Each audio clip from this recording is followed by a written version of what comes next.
guys, this is Michaela with Cold Creek Nurseries in Aiken, South Carolina. And it's been a while since we visited this side of our building and the bed that we created back in the fall. We planted ornamental cabbage, we planted ornamental kale, pansies, we even underplanted with some bulbs. So early this spring, this bed went to town with growing. And what's happened in this bed now is the ornamental cabbage has done, and kale has done what we call bolting. It's just shot straight up and gone to flower. It's done its thing. It's ready to go put out seed. And so here it is with its flowers. And while this is the time that we start thinking about changing this bed out, we're going to leave this a little bit longer because as the ornamental cabbage and kale flowers, the honeybees go crazy for this, as well as all the other pollinators. So we're going to leave it just a little bit longer. But here pretty soon, these pansies are going to come out. You can see they don't like hot weather.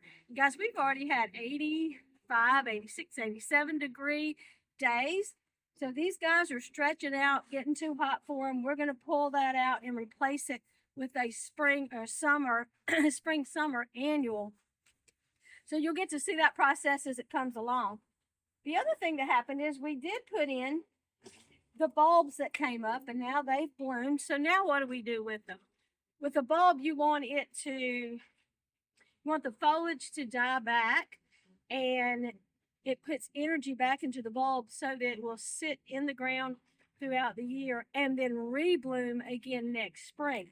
So what I like to do with my bulbs when they have already bloomed out is I like to take them and just kind of tie them in a little bit of a knot, so they're not standing up in the middle of my bed. Some people like to braid them, some people like to tie them, but anyway, I just kind of tighten a little knot right there, and that too will remind me not to go and pull that out thinking that it's a weed or something else. We've got snapdragons that are coming on, blooming wonderfully. We're going to leave these snapdragons in here and see how they do in this little bit of shade. And in the far back, you can see the cardoon. The cardoon is in the artichoke family. In this summer, it's going to put out a beautiful thistle-like flower. But it's hung in there really well, and it's doing great. But even further behind this bed, they're only up about this side, and you can't see them. We have our elephant ears coming back. So those perennials that we planned for to come back are starting to do so. But I wanted you to see how this bed had turned out. We haven't visited it in a while. And I did want to show you that with the ornamental cabbage and the kale, leave this a little bit longer. Let the bees come by. Let them get all the pollen from this before you take it out and redo your beds. But it did exactly what we wanted to, and it's soon to be time to change it out for the next season. When we do that, we're going to add some chicken manure back into the soil here to give the next round of plants some more nutrients.